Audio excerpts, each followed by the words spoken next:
Right. I don't know where the where it shows how many people are. Have you got the actual link on YouTube? Yeah, I got it here on the phone. Is anyone actually on there? Because I know it weren't showing it before. I got there's 2 people here. All right, that's including yourself. It's probably us, right?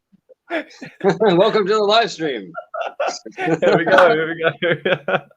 Cool. Oh yeah, this one my side. Well, mic's not too loud, is it? No, it's good. It's actually a good volume. You sound clear. Cool. All right. Yeah, now it's coming through. Now it's live. Right, let me just message a couple of people on here. Welcome to the live stream, everybody. We're going to show you how to understand your mind, understand yourself, understand the energy, understand what's going on in this world, the mass hypnosis going on. Lewis has some great questions. I'm actually really excited to be talking to Lewis because I know he's had some interesting experiences himself that a lot of people don't have. And Lewis, you found me before all the videos I've been putting out. You found me when I was in the Mopai stuff. And then you realize, like, how am I already following this guy? Oh, that's why, right? Yeah. That's pretty crazy. It's crazy. Yeah, it is. Yeah, we've been following. I've been following you for a while, but I never see any of your videos posted for like a long time. But I was looking into Mopai, and yeah, basically just you was like one of the videos that, like on the top of the list when I searched for it. So I don't know how that came up the algorithm or whatever. And it was just sort of that training and stuff he was explaining about it. Anybody who doesn't know, because most people don't know what Mopai means. It's basically a super high level qigong practice that the main master John Chang, who passed away a couple of years ago, literally could light fire with his hands because of his chi transmission was so powerful. And so I found out about the stuff like, man, I want to turn on that whole system that's like laying dormant in the body. And it's a good way to get started. And fortunately, I actually found a lineage and teachers that are doing those same abilities, and I'm learning the process now, which is amazing. You know, to do that stuff without a teacher is actually kind of dangerous. So crazy stuff, right? So what actually, like, what got you into looking into that kind of thing anyway in the first place? Like, what was your sort of, if you roll it back when you first started doing the hypnosis kind of thing, was that the first thing you was interested in, going way back, or something you just sort of come across and thought, oh, that's interesting? Or I got into the whole hypnosis thing. You know, by the way, anyone who's watching now, I've been a stage hypnotist, hypnotherapist, NLP practitioner, and I recently put out a video breaking down how the school system is putting out videos that's hypnotizing the kids, and that recently got me on the Alex Jones show, right? But what got me into this whole thing was, like a lot of therapists do, we just have emotional issues that we need to find an answer for. Yeah. Right. Like my dad was abusive when I was younger, and God bless him. He's an amazing guy. You know, we're cool now. But just growing up in a day where if your kid acts up, you smack them around so they freaking listen. So I mean, it's nothing personal, but it's hard to go through when you're a kid. Like, what's going on? And so I had these emotional issues. I was super shy, and I just wasn't myself, and I was just had a hard time being myself. And so when I was 12 years old, I'm like, I'm going to find a way that I can take control of my emotions because they're going crazy. And so years later, I found a box of free books. I found self-hypnosis books. And I just learned it. I took one book and I literally studied it and read it so much that the cover was falling off because I literally took it around like I took my wallet around, and I had this warehouse job where I would sneak off and hypnotize myself, all the time, right? I would take forever to do my work because I'm off hiding in the boxes somewhere. And it really, I was able to go up to my dad and go, hey, I forgive you. Everything's cool. Because I fixed myself, for real. And that's amazing. It really is. And that's like where it began. And then I just, you know, started doing it with friends and going through courses to do the stage hypnosis thing, and then take on clients and actually make profound changes. So while in that process, actually, I took my course, my first hypnosis course, and I was still working at a grocery store. And one kid I was working with, he gave me the Magis of Java book. He's like, dude, you got to read this thing, man. You're going to really love it. I'm like, really, huh? Okay, I'll give it a shot. I read it and I was just like blown away. I'm like, oh my God, I need to learn this at some point, you know? And then I manifested the teachers. That's crazy. No, like it's Right? not crazy. Yeah, that is just it's wild. Like to think. I mean, the chances of finding a teacher with those abilities is like, man, like 100 in a billion. You know, it's like exactly. super specialized knowledge. That's like, who actually has the ability, and the teacher can do the whole electric chi transmission and fire thing. Yeah. That's mad. Right. So I crazy. think, like, you know, right now, as I'm like sharing a lot of this knowledge now, and, you know, the world's going crazy, so people are looking for answers. It's like the whole manifestation thing and using your mind to create ridiculous circumstances of the things that you want. I think it's like one of the ultimate solutions, right? Because we want to try to get our family and friends out of this mass hypnosis state, and it's freaking hard, man. You know, unless you can snip the wire on their TV and, like, you know, try to get them out of it. It's really hard. So I think there's something with, like, it's something with the fear that's like drawing them back to it. Like there's something about fear that has like an attachment to people. Like it's something that it's like almost like a craving. You crave that sort of that negative feeling for it. Totally. I don't know what it is. You know more about it than I do. Like obviously it's some kind of like mind control, MK, whatever. Do you know what I mean? Yeah. There's something built into people now, I think, it's like, yeah, people get addicted to needing to watch the news every night because, oh my God, what's going on? I got to know about it. Right. Yeah. It's that fear. It's addictive because I think it's like a survival mechanism, because you need to know if something's going wrong, right? Like if there's a wildfire going on, oh my God, I got to find out if there's a fire going here, you know, and that kind of thing. It's almost like a dopamine hit as well, from like, you know, that you get on TikTok or Facebook or any sort of like media feeds on your phone or whatever. It kind of hooks you into it, and then you crave it. You almost crave it. It's weird, yeah. Right, it craves, and then that all of that programming gets reestablished, and you know because it's like trying to break that. You've got to break the habit to stop. Oh, I don't watch no news, nothing. Like people tell me about the news and stuff, and I'm just like, I don't even know. I go down the shop and people are wearing masks, and then I go down the shop and no one's wearing a mask. It's like been so long. I sort of just take the dog for a walk. I don't follow anything. So if I was to go out and it was be like, oh, you're not allowed to walk, like go around the streets or whatever, of a certain curfew, I wouldn't have a clue. I'd just be doing my own thing. You know what I mean? Right. Yeah. I just turn that stuff off. Like I don't let it affect me no more. Like it got to a point I was just like so like depressed with it all, and seeing people and trying to argue with people and wake people up. I'm not going to get too deep into this, but you know, trying to wake people up, you just can't wake them up. Yeah, I know. There obviously is a way. There's obviously a way, but I don't know how. You've tried it, haven't you? Explain, but just like keep it sort of. Yeah, I mean, I always for the longest time I'm like, memes are going to save the world. You know, because they're so easy to understand, they're visual, and they got like a one-line point to them. You know, that's like makes you think. But it's like, you know, when I do a stage hypnosis show, and a lot of us stage hypnotists, we do the skit where we take one of the stars of the show who's done like all the crazy feats. You know, he couldn't move the chair from the floor. You know, he's the one that's up there singing like Elvis and stuff like that, and taking on the personalities and all this stuff. And then you go up to him and you go, hey, man, so how's it feel to be hypnotized? And they're usually like, what are you talking about? Like, yeah, you've been up here for like 45 minutes. You've been doing all these routines. You were sitting down there. You came up. You get hypnotized. What does it feel like? And they'll say something like, I'm not hypnotized. What are you talking about? So how long have you been up on stage for? Only like a couple minutes. right? All their time is gone, right? They can't even understand it. You could sit there and try to like, listen, we did this this hypnotic induction.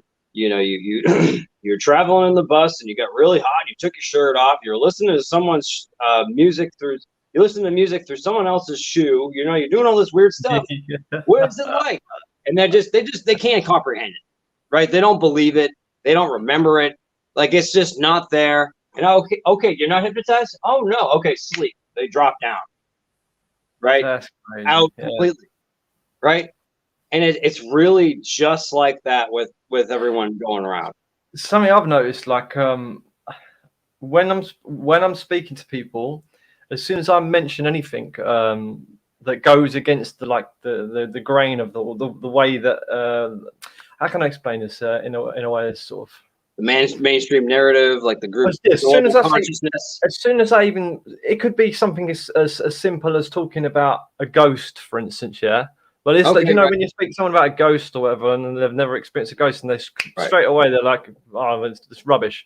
But you know, like it's like when you try to speak to someone about anything like that, or give them any sort of view on anything, it's almost like their eyes just change. They've got like, it's like, as you're saying, it's like a hit. It's almost like any sort of, it's like a trigger. It just triggers them, and then that's it. They're like, they don't listen. They don't hear you. You're telling them they hear you, but they don't. But they're like, they go into sort of a what do you call it? Cognitive dissonance kind of thing. Yeah, that's it exactly. But there's obviously something that's causing that. There must be. Maybe it's just fear. One of the big things is the news. Like the news is literally putting those thoughts in. I'm gonna have to put a video together with those kind of examples because they literally do this type of process. They show you some scary image. They get you all like, oh my God, you got to be concerned about this thing that's going on. And so once anybody starts to feel a fear, it's literally any emotion is an unconscious reaction. So if I can get you to feel happy, you know, you have more subconscious happiness going on. If I can make you feel scared and worried, you know, you're it's an unconscious reaction, right? If you're not feeling an emotion, you're just kind of normal, you know, you're just in waking consciousness, like your critical factor is very strong, and there's no gateway into the subconscious mind because the critical factor, your ability to think it and come to a conclusion, is the barrier into the deeper consciousness, right? But when you feel fear, right, you're believing an image on the news, it opens up this critical factor and allows information to communicate going back and forth from the subconscious mind, right? So I love the example to give of the first images in the whole pandemic thing where there were people dropping in the streets. That was a huge and everyone was like, oh no, there's this thing, you know, and you know, images of people just fainting and dropping, and we never saw that happen after that, right? That was like one time, but it got everybody super fearful, right? And then they use their persuasive edited videos to then really embed a new type of thought form into people's minds. And they literally use like, you know, I have to make the example because they use the techniques that get you to think white supremacist when you hear someone talk about something else, right? Or whatever it is. Even if it is something like, okay, something metaphysical, I had this experience, or you know, a ghost or whatever, they're automatically witch. Right? They compartmentalize your way of thinking, and they put they're reframing around what it is. They do it so good. You know, imagine if I'm a guy who can just walk up to a crowd, talk to them for a few minutes, do a hypnotic induction, and in 15 minutes, people are not saying, they're forgetting their names, they're doing hallucinations, they're doing stuff they would never do. I'm just one guy talking through a microphone, right? Imagine when the people who know this information put millions and, you know, however many millions of dollars into researching and doing experiments and like testing stuff and hiring the best people to do it who have no soul, right? Imagine what that is, what is capable there. Yeah, it's wild. it actually reminds me, because when you were saying about the people on the streets dropping and all that, I remember seeing a video on YouTube, and it triggered me at the start until I sort of brought myself down, because like I'm awake. I was calling myself awake. I still must have like programs in me from years of this rubbish. Do you know what I mean? I didn't wake up years ago, but that's a powerful even thing to consider. Right? Like, what are you doing? I did get triggered though, and then obviously I brought myself down and realised no, and then sorted my mind out. That's what my way of thinking. But dude. Also, I was in February 2020, before people really started to take this thing on. I was wearing a face mask and goggles and the gloves and stuff, because I got wind that this thing may have got loose, and people coming over from California in the cruise ship and being in LA and how everything can distribute, this could be some kind of bioweapon. I believed it for a little bit, and I was doing it before anybody else. But then I realized, I realized quick, this is a trick, and this is not legit. We should have known anyway, really, in all theory. If you're just looking back at like how the world's progressed in the last sort of like, I'd say 11 years roughly, since like 2010 or something, up until now, it's 2001. Sorry, 2000? No, that's when 9/11 happened. Yeah. Since then, that's when all the programming started, like proper programming. It was all sort of like TV or whatever. But they never had TSA in the airports. There's never TSA before, but then after 9/11, they kind of installed that as like one of the first steps for the military state. Get used to it, right? Yeah. So, but what I was going to say is, when I was younger, I've had like a mental, we call it a mental breakdown, an awakening. That's why I call it a mental breakdown. It is a breakdown because you like can't cope with what's going on in the world. Like you realize. For sure, dude. That's how it starts. That's how you. It's like you got to take like a week to process everything, and just like and you're like, oh my god, geez, like, and then that state of like, when you're in that state, everything you can see through it all, and you hear the music and you understand what they're saying. It's like, it makes total sense now. And then like that makes it even worse. It's almost like twice as worse for yourself, because you're sort of aware of everything, whereas other people aren't, and they can't sort of comfort you because they don't understand what you're understanding. Yeah, so you really like, what I'm talking about, because obviously you've been through it yourself, haven't you? So, well, people, I'm guessing you've been through it yourself. Is that's how you? It's like interesting. It's like layers of learning new things, and then going deeper, and then realizing things and going deeper. And yeah, dude. Yeah, I learned this. I started learning this stuff early on. They're like, oh my god, everybody is in a hypnotic state all the time. As soon as I came back from hypnosis, my first hypnosis course, and I went over to my friend's house, and I had 4 friends there, and I hypnotized them all. And, we're doing all the routines in their living room. I'm trying this stuff out for the first time. And I just had like this huge mental breakdown, right? Of just like, oh my God, everybody's in a hypnotic trance all the time. And I'm just shifting it. But everyone is always holding on to beliefs, right? Like their state of being, their general like residual mood, the things that they're attached to. Like it's literally hypnotic trances that we're in all the time. And it's like, what is our ability to move in these trances and transcend through them, where you have more awareness instead of being locked in one state, one way of being? I think that's like where the power really is. And then it's like, exactly. I learned self-hypnosis when I was a teenager. And I think that was like a really strong thing for me to like, I can change my mood, right? I can move through the trances instead of being stuck in one state of being. I'm like, right? Yeah. I'm trying to share how to do that so other people can have that experience too, Yeah.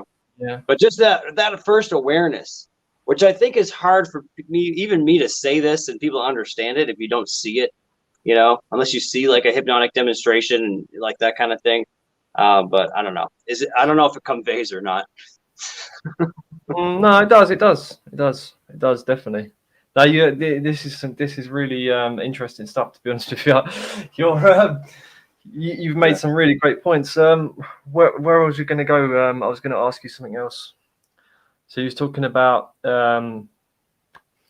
we were talking about your hypnosis and where you started from. I was going to ask you about when you sort of woke up and sort of realized.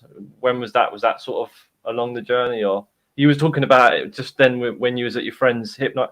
That was when you sort of first was like, whoa. Yeah, it really was. I mean, before that, I was just, I mean, I tinkered in the new age stuff and meditation and stuff like that. But I think that was the real breakthrough when I like learned it at a professional level, right? Or the beginning stages of being a professional, and seeing that firsthand.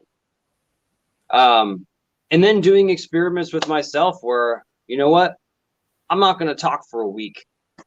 Yeah. Okay.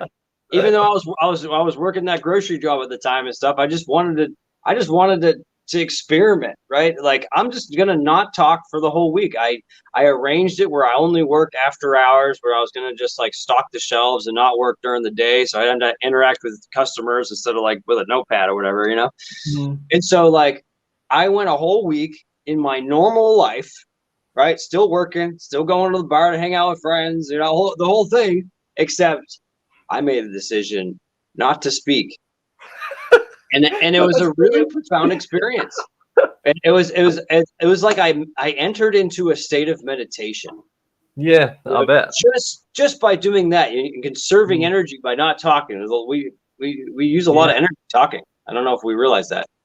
And I think it's just like doing little experiments like that, little by little, instead of just doing the same thing and being so rigid with life, and just like trying this, try that, see what the mindset is like. And then understanding ourselves is really the way to understand someone else.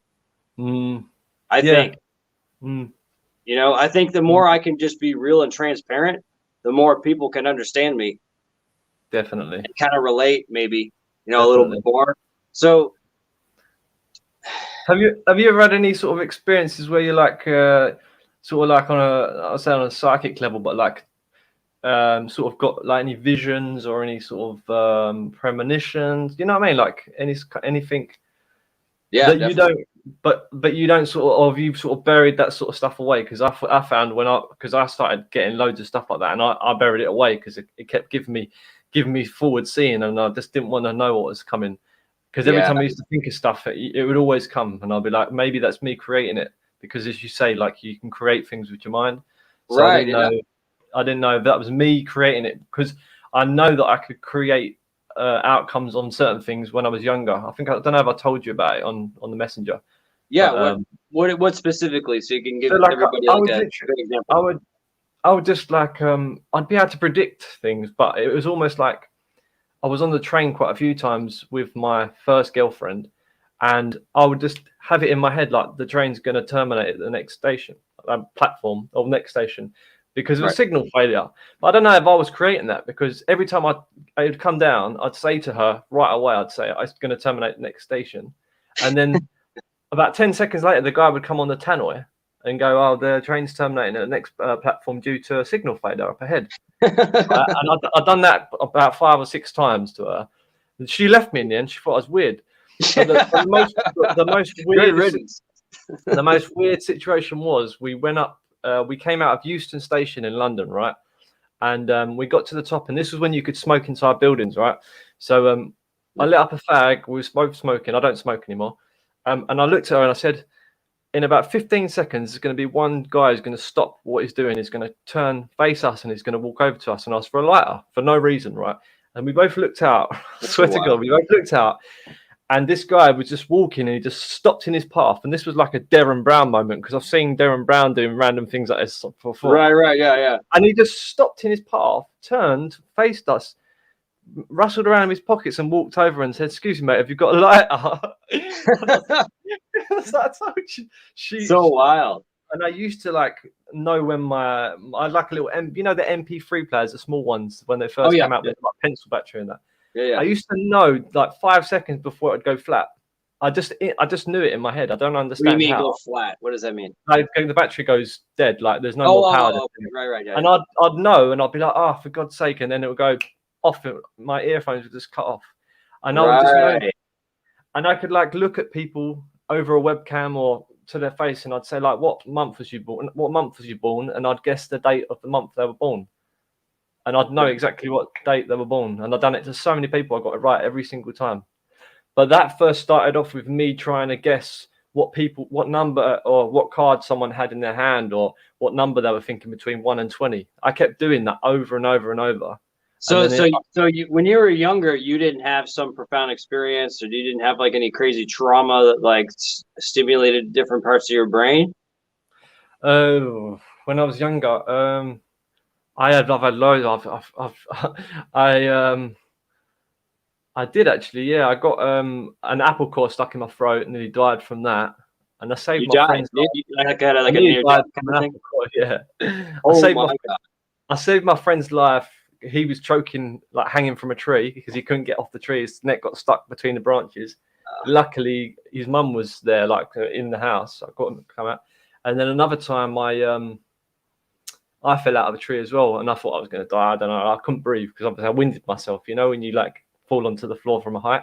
Yeah, definitely. But yeah, these experience. I don't know I don't know if that was anything to do with it. Maybe I'm not sure how it works. But the trauma was there from a young age. I definitely had some trauma, not with like family or anything. I don't think. Not really. No.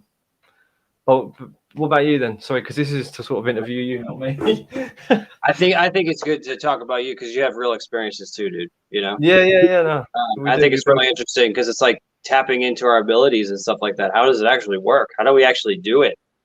Right. Mm-hmm. What I've found. I'll tell you something in a second. Yeah. Go ahead.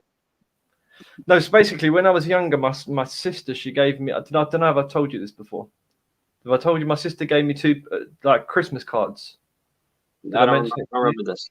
So she gave me Christmas cards. We were sitting in the front room, and she said, like, "Oh, put 8 in this pack and put 7 in this pack, right?" So they had 7 Christmas cards and 8 Christmas cards. Close your eyes and just move your hands and imagine one card from that pack, pack moving to the other side, right? Yeah. So I was only young. I was probably about 6 or 7 years old. Anyway, done it. It worked, and then done it again. It worked, and obviously I was gullible. My sister was moving the card, and then when I opened my eyes, there was one more in that pack. So I got a pack of playing cards, and I'd done it in the hallway on my own. There was no one there. There's no doors open. I was on my own, and I think it was like 24 and one. Or was it 52 cards? 24 one pack, 25 the other pack, and I'd done it about 5 or 6 times, and each time the card moved across. Seriously? And I had every time, and I don't know what it was. I thought there was a ghost in the house, but it wasn't. The packs didn't move. They looked identical when I left them. When I opened my eyes, they still looked the same, but there was one more in the other. And I wasn't like thinking, oh, maybe it's me confusing myself, because I've done it over and over. But then I've sort of come to the conclusion that maybe it's because we're in a sort of an energy reality. It's just an illusion, isn't it? And anything's possible. So if you've got true belief in what you're doing, because I didn't have no doubts in what I was doing, I thought it was real because my sister didn't tell me that it was fake. See? Yeah. So you had the belief there, so you didn't know anything otherwise. So now you believe it can work. So then it starts to work. I didn't know subconscious programming because I was only young. I'd never seen anything like. So I mean, being young, you are already being programmed subconsciously because you have that wide open mind, right? So that was the programming, right? Yeah. So she programmed me that it worked, and it did work. Yeah. And then it was crazy. It happened, and then I told her about it afterwards, and I said, "Oh, the cards were moving." She was like, "What do you mean?" I said, "I put the cards like you told me, but I done it with playing cards, and it worked." And she was like, "No, it couldn't work. I was of course, joking with you." She's like, "I was moving the cards." Shit. I told her and she was just like, "Wow." She didn't believe me at first, but I told her about a year ago actually that it worked. I mean, stuff like telekinesis is a real thing. Stuff like that. I mean, you can practice with putting a needle, on a cork or whatever, and you just put a folded piece of paper or aluminum foil, which moves easier. You can literally sit there and focus and move it, right? Yeah. That was one of the things that did it for me. because I learned about this stuff and I heard about it, and so I tried it. And so like I sat there for like 4 days straight, hypnotizing myself to believe it can do it, come back out of it, try it, hypnotize myself. And I went through this whole thing. It took me a long time to do it. Some people can just do it right away. It took me a while. And I was able to finally like move the thing from across the room. There's with, shut doors, shut windows, no wind or anything, and like move it on command. And that was a big realization for me, because I was like, oh my God, like I am connected to everything. Which is a big one, when you want to affect your reality, to have that realization, like I am totally connected to everything. Like, how am I working? I'm like this wireless machine, right? Not touching anything, but yet, having that communication and that effect. Some of this stuff is hard for people to believe. If you're tuning in and you're watching this, and you're like, man, whatever they're talking about is just so out there. I don't know. I mean, it's people think people say it's crazy, or it's that you can't like sort of fathom it. But when something personally happens to you like that, and so like, and it's not, you're not delirious or anything like for instance with me with the cards, it definitely happened. Like I didn't witness it with my eyes open because I closed my eyes doing it. No one was there with me, so unless like I changed it to a different reality or something, parallel universe or something. Do you know what I mean? But no, I believe that it's like, I believe that because we're connected to everything, like you said, like everything's connected, and sort of you can, without the programming that we're taught to believe, like the sort of limitations of our world. Do you know what I mean? Our limitations of our of what we can do. And then even just looking into scientific experiments that show this kind of thing. Lynn McTaggart, who wrote a couple books on this topic, right? She wrote The Tipping Point, right, and the Intention Experiment. And she does stuff where there's people somewhere in Europe, I forget which country, maybe England or something. I totally forget. But she had people on a live stream in England focused on a picture of a plant somewhere in America on the East Coast. I don't know if it was Georgia or something. I got to revisit that story because I'm forgetting the specifics. But they're one place across the ocean, focusing on this image of a plant in America. And so they had a couple plants, and they had this biophoton camera, so you could see all the biophotons and the UV rays, so they're actually visible, right? You could see the life emanating from the plant. And so they had people focus on this plant, and you could see on the camera the biophotonic activity actually increase on the plant that people were focusing on compared to the controls, right? And so nothing else changed except these people focusing and giving life to this plant, right? And it's like stuff like that. It's like, if that's possible, all right, now we're opening a whole can of worms to the topic, because now like reality is completely different than what we're taught in science in school. Exactly. Right? Yeah. Just limited ways of going about things, doing things. It's crazy. Like, obviously they don't want us to be powerful. They don't want us to have the abilities to be able to do. Exactly, dude. They want us to be nice little factory workers, so we show up to work at 8 a.m. and stay the whole day until 5 and just do what we're told, and not, go off on some realization, and then realize, oh wow, life is like to expand and like and share my gifts and become more of myself. This 9 to 5 stuff where I'm being drained of my energy, everyone's convinced, so many people are convinced that's the way to live. And hey, some people like it, it's cool, and we've all gone through it to make our lives work, Some of us are still working on getting out of that, so no judgment there.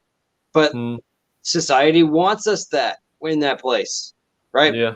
They want us controlled, because these billionaires, they can't make their billions if they don't have, these factories full of great workers who are completely oblivious of reality and just do what you're told and then watch the sports game.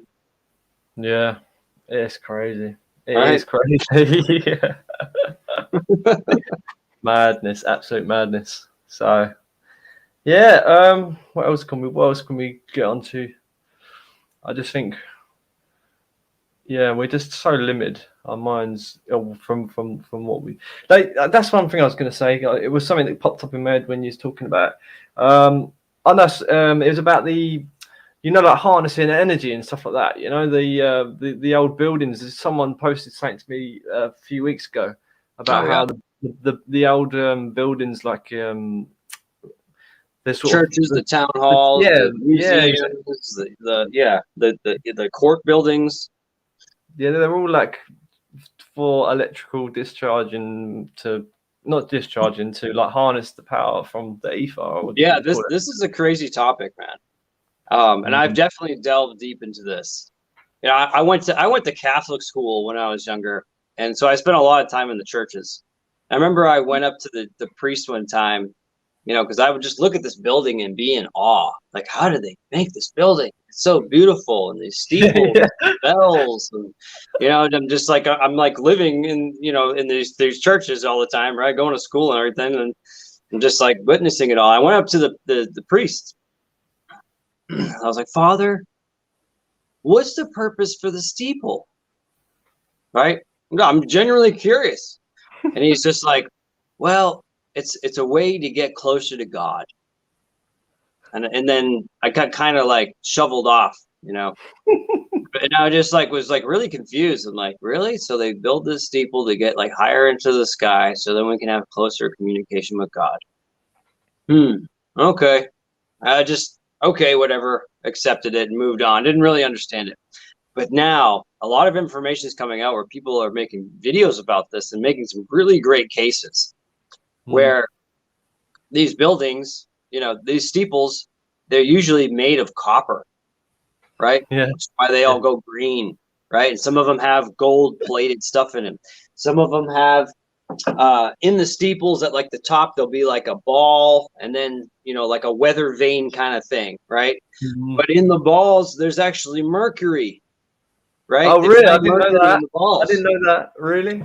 And if you know anything about mercury and antennas, this is crazy because you can take a normal antenna where you get like a TV signal from the local TV station, right, in your town or the nearby city or whatever, Channel 3, Channel 5, whatever, right? The UVH or whatever. You can tune in. But if you connect mercury to the antenna, you can get a TV station from hundreds of miles away, from across the country, U.S. country, right? You'd be in, Nevada and get a TV station in Oklahoma, or Pennsylvania or something. Like it increases the ability to pick up frequency way higher. That explains a lot. Yeah, I've watched Ancient Aliens a few times, and they were talking about mercury underneath under a certain pyramid. I can't remember where it was. Yeah, I think it was these magical metals. Yeah, like something. It does something with like amplification and stuff, and they apparently use them in other vehicles as well. I'm not even going to mention it, but you unidentified flying objects and stuff apparently. Yeah, and then they put mercury in people's teeth. Yeah, which is ridiculous because we have all this EMF going on. We have radio stations and cell phone towers and all this stuff, and now, when you're being poisoned with heavy metals, right? When the iron is in your cereal, right? They're putting metal in your teeth.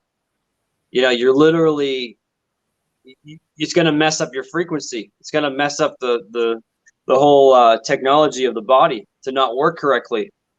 That's probably why I have issues, mate. Because I've got amalgam fillings. I've got one.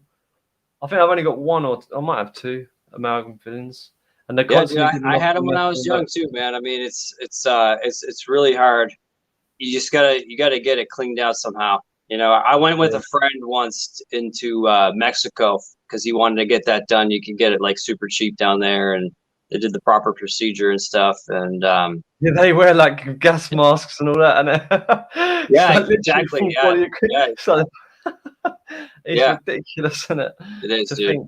something sitting in your tooth, and it's like just slowly vaporizing I for know, dude. years and It's years. bad. Yeah. Oh well, yeah, I've still got mine, so I need to get rid of them. I did look into it just before the demic thing happened, so.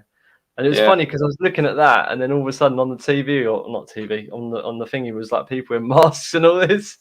Right. You know? Yeah. It's just a weird thing to occur at the same time, Right. because I was Well, looking, I was you going, know, I'm blessed that you actually know that information. So, you know, when the timing's right for you, you can get it out. Because a lot of people never learn that at all. They think it's, oh, my dentist does it. It must be okay. causes Alzheimer's and that, doesn't it? So my granddad's got loads of them in his mouth, and he's like completely gone. He's gone with Oh, it. He's man. like, yeah. He's not that. He's to and fro, like back and forth. He's all right though. He's not at the worst stage, but he is, you know, Right. getting. But I blame it on them things because he's only in his like 80s. I know that's quite old, but I know people that have lived longer than that and been like perfectly healthy, and I'm guessing Yeah, that totally. maybe they ain't had nothing put in their mouth, you know, or Yeah, I been. mean, we're all using like aluminum foil with our foods, and like it all adds up, you know? Yeah, Yeah.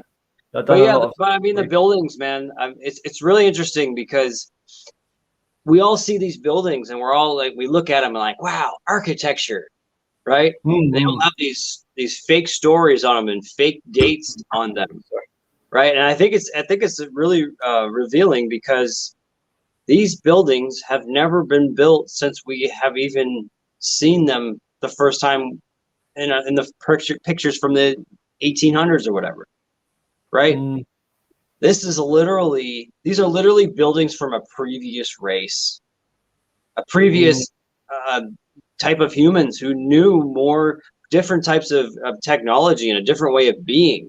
We're literally the churches, like the big church window, like the big circular window with all the design in it. It's literally a frequency physicalized, right? Just like when you have yeah, a vibration plate and you dial in the tone, right? And you get this beautiful pattern depending on the tone, yeah. right? It's literally a physicalized tone, right? Just Mm, like the bell in the tower, right? Just like the designs on the floor. I mean, everything is just harmonically produced and put together in perfection of these buildings to a level that is not replicated at all. And mm, I think knowing that is really powerful because it's like, what the freak happened to those people? yeah. And what the freak is going to happen to us? We don't wake up, right? Oh, It's a it's crazy subject, you know? it's a lot. It's a lot. It's like Yeah. I don't understand. Like I know, like if you get enough people awoke or woken to think in a certain way, you can change. Maybe I don't know if reality of you if our pathway is going to always go to that set destination, and we can sort of change things along the way to sort of benefit us, or we can think negative and that'll be negatively affecting us. But we're Yeah, always going to totally. get to that. We're obviously going to get to that end destination where we die from this physical realm. But like, are we gonna? Can we change the outcome of the future? That's the thing. Can we? What do you think? Do you think is a Fuck yeah. possibility? Yeah. You Fuck think yeah. with that?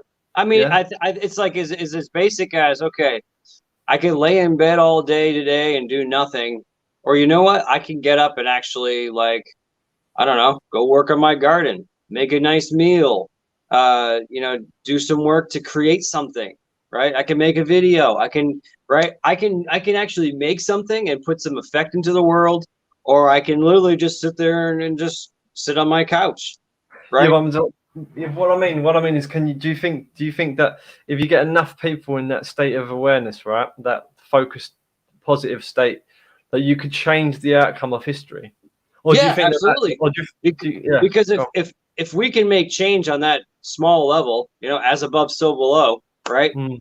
As the small fractal is here, so is the big fractal. Mm. Um, it's all probable realities. It can all be shifted, right? Whether Like it's a on a small quantum scale level, or a big yeah, scale. we have the power to change it, right? It's just, society, the parasitical elite, they want us to be docile, right? Or else, if it didn't have an effect, they wouldn't try to keep us docile and stupid, because they know if we come together and do the right things, we can shift everything, and their plans won't work. Right? Yeah. It's crazy. It's crazy. And the emotional intensity of everyone, everyone so fearful of what's going on and all that stuff. Honestly, it's a way better opportunity than when you're sitting at home 2 years ago, just like, yeah, life is fine. I got my job. I got my friends. I'm doing this thing. Maybe one day I'll make a business or whatever. There's much more emotional intensity to actually create change now. Where like, oh my God, there's actually things that are important that matter to me now. I'm going to learn something, right? Or I'm going to shift my mind. And so all the worry can shift into productivity and hope and love and progress. And it's really the most opportunistic time. It's like, when you are emotional, that's actually the best time to make a mental shift, because you have subconscious, unconscious reactions. And if you're able to harness that during those times, you will actually shift your mind faster than when you're just feeling okay. Yeah, that makes sense. Yeah, that definitely makes sense. Yeah, for sure. No, but it's not easy. It takes mental effort. It takes consistency. And I think it takes a proper teacher to show you the way, because if you don't know it, it's hard to really make your way if you don't have the clues yet. Which is why I suggest people to subscribe to me on YouTube. Just search Michael Grady on YouTube. Subscribe to me. Recently, I've been putting out mind mastery manifestation trainings where I'm literally holding nothing back, and I'm showing you how to live this magical synchronistic lifestyle where everything lines up perfectly as it does for me, in many, many ways. And I share my manifestation stories that are just like so perfect for what I want and for me. And I want everybody to experience that. And I think that's like the big solution here, that see, if you get enough people of the population to say just pray for peace, it literally lowers the average war activity every single time. This is the Maharishi effect, right? The studies are very clear. They've done it hundreds of times, if not thousands of times, and it really, really works. Now, you don't have to do the whole meditation thing if that's not if that's not what you're into. You literally just have to switch your awareness. There's something called the 100th monkey syndrome. Have you heard of this before? No, I haven't. No. This is really crazy, because on a small scale, it can happen on a large scale. I think you might have said it actually, but So I'll give a reminder, because it's really profound. So there are some scientists studying monkeys on an island, and so these monkeys, they never ate sweet potatoes before, and the sweet potatoes actually were growing on the island. And so one of the researchers in front of the monkeys dug up a sweet potato, cleaned it off in the river, and started eating it. And so the monkeys saw that and like, oh my God, we got food. So now they're digging up, they're finding the sweet potatoes, they're washing it off in the river, they're eating it themselves, like, right? And so after a certain amount of monkeys realized this, and they call that number 100, right? Monkeys on other islands started doing the same thing. Oh, right. So sort of like a consciousness traveling to another. Yeah, it's like a consciousness shift. The monkey consciousness just changed, because they're all going crazy. Go, we now have sweet potatoes, or however they think, right? Yeah. And so just that little profound, that little small effect, now just expanded into the universe of monkeys. Like, oh my God, look for sweet potatoes. Now they have like this innate thing to, dig in a certain area, and now they're finding it and they're going crazy, right? And so the same thing happens, or can happen, does happen, when we all start to realize, oh, wait, I have a brain and a heart that transmits a frequency and affects all reality based on the vibrational structure, pulling in the quantum particles into place where ideas, circumstances, situations, and people are actually reflected to that vibrational structure. Just like the vibration plate, when you dial in a tone and it gives you a certain pattern, right? It's happening because the heart emits a frequency. Heart math proves this, right? The Dr. Emoto experiments with the water changing with intention proves this. There's so many experiments that show that we transmit a frequency and it affects reality.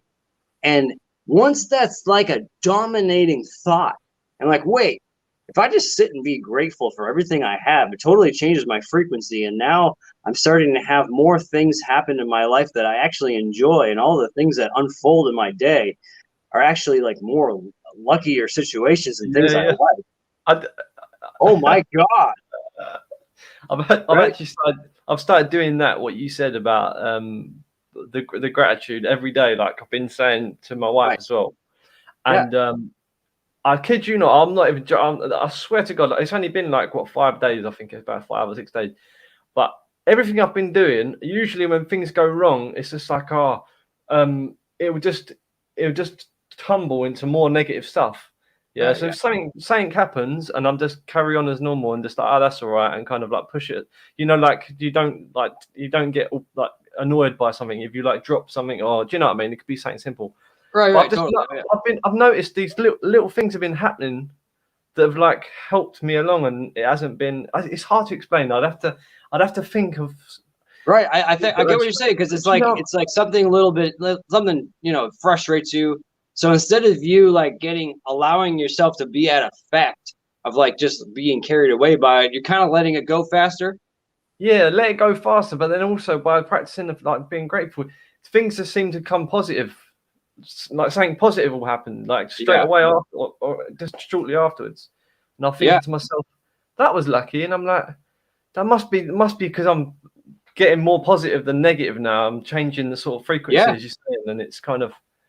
I mean, everything that happens is a vibrational thing, right? The people you run into at the store, right? The interactions you have at work, it's literally based off of your vibration. Like, we're literally creating all of it, right? Everything is made of energy, atoms, protons, neutrons. Like, the smaller you look into it, the more that's like, this is just energy with like small, tiny little particles that are moving depending upon how we're looking at it, with like the observer effect, right? It's like, that's how reality is. Like, we're in this freaking dream reality that everything seems so real, right? Which is hard to be convinced by it, but that's just how it is. So if everything is at play for what we're creating, these little shifts, dude, it's like the most powerful thing. And it's sometimes it's hard to grasp, like just being grateful, is that really shifting everything? Yeah, definitely. I was gonna say, like, I've had lucid dreams before where everything is so real. Like, I've even got hands, I can feel things. It's like the same as being here, but just, I'd say lucid, but everything's like clear as day, clear as now. Like, probably clearer than now. But you could call that sort of an out of body experience as well. But out of body, you're sort of floating around. You're not. I don't know if you've had an out of body experience, but you don't seem to be attached to a body. You sort of like just awareness but you can see whatever you want to see, and where you want to go. You sort of look and you think about going there, and you like go there. That's what sort of an out of body experience. Or you can have the out of body experience where you're moving your arms and you've got limbs and stuff. But it depends. It's weird. But the one time I had a lucid dream, and I was just like walking through corridors and going to like this. I went into this room and there's a bookshelf. I was looking at all the books, and it was just, and like everything was solid. I was touching things, and it was just really weird. I was thinking, like, this is just like being alive, but not being in this realm. Right. And a few occasions where this happened as well. So very, very weird. It's like the people who they're in like the virtual reality, right? They're wearing the headsets, and they're playing the game for many, many hours, right? They're just immersed in this reality, and they're getting used to it, right? They're totally like acclimated to that, as if like it's a real thing. And then they finally take off their goggles, and they're in a different reality, right? This one. And then it's like they also have this awareness that like they could take off those goggles and, you know, maybe be in a different reality. You know, it's like, wow, that's actually interesting, right? And then we go into meditation and have those experiences. Yeah, exactly. I've been in a sleep state, woken up from sleep, got out of bed, and then realised I'm still sleeping, and then woke up out of bed again and still sleeping. I was four levels. I was like four times. That was freaky because I was like, am I awake now? And it was really it was almost like, and I kept getting this buzzing as well. Like, I'm guessing that's something to do with like the frequencies. Like, you know, you get your third eye. Have you ever had that buzz before? And your ears sort of like, oh yeah. It's the stages you can go to when you like get. Have you ever had sleep paralysis? Yeah, you know when you have sleep paralysis. Oh yeah. Where you can't. Sure. It's a stage before you sort of, I usually call it astral project or whatever. But I used to get like real buzzing in my third eye that used to go like really mad, and my ears. I'd start hearing bells. I'd hear in chants like you know, like Rama, all that kind of stuff in my ears. I'd hear people calling my name, Lewis, and I'd be like, people knocking at the door, because I used to practice like all this. But that's what they've done back in the day, and like they've probably done it for years, haven't they? Like the Buddhas, the monks, and all that kind of people, like meditating. So wherever I was going, mate, it was weird. It was yeah. That scared me. It's like your old soul family calling you. Yeah, maybe, you know, like, it's crazy. Having them experiences is wild, man. Like you haven't really done much. Have you done much meditation yourself, or do you just sort of what do you? Yeah, practice? I mean, I have a meditation practice now. You know, I started with the John Chang stuff. Right. Okay. Well, actually, I didn't start with that, but yeah, I mean, I would have the whole experience of like being in a whole room full of people and like having my name called and like that whole thing. Yeah. Wow. Yeah. And that happened shortly after I was doing self-hypnosis when I was like 19, and I had a moment where my third eye opened. I didn't try to. I was just doing a self-hypnosis thing where like I was like working on my self-esteem, and you know, I honestly I forget what I was working on.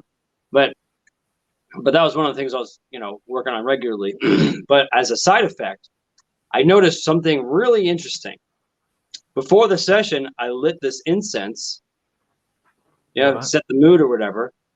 I do my session. It was like 30 minutes long or whatever, 20 minutes, 30 minutes, something like that. I open my eyes and I'm like, wow, it's really smoky in this room right now. That incense really did it this time. And like I'm blowing it, moving it, and the smoke's not moving. But it was moving almost like a slow moving cloud. And I'm just like, what am I? Whoa, wait. I think this is like the ether or something, you know, and I'm seeing like orbs fly through it a little bit here and there. And I don't know, that was like the moment my third eye opened. And then ever since I see orbs, I see ghosts, I see people's thoughts, I hear them now, you know, like the whole room talking and your name being called. So now I had to switch from not meditating in the house anymore. I had to go outside, you know, living in these old houses in New England, you know. It just wasn't a good mix. Yeah, real stuff, man. That is mad.